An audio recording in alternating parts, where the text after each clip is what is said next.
রাজধানীর সীমান্ত স্কোয়ারে আগুনের ঘটনা ঘটেছে। শুক্রবার দিবাগত রাত 1টার দিকে আগুন লাগে। পরে ফায়ার সার্ভিসের 5টি ইউনিট 1 ঘন্টার চেষ্টায় আগুন নিয়ন্ত্রণে আনে।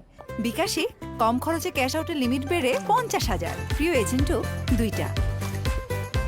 ফায়ার সার্ভিস জানায়, মার্কেটের 3য় তলায় RK ইলেকট্রনিক্স নামে একটি দোকান থেকে আগুনের সূত্রপাত।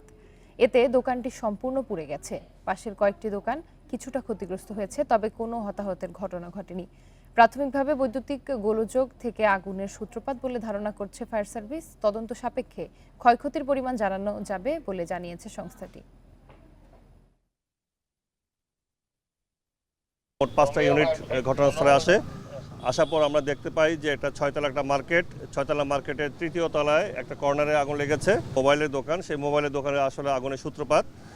তো এই আগুন লাগার যে সম্ভাব্য কারণ আমরা প্রাথমিকভাবে ধারণা করছি, এখনও ফাইনাল কনফার্ম না একদম, তবে ধারণা করছি বৈদ্যুতিক গোলযোগ থেকে আগুনের সূত্রপাত হতে পারে।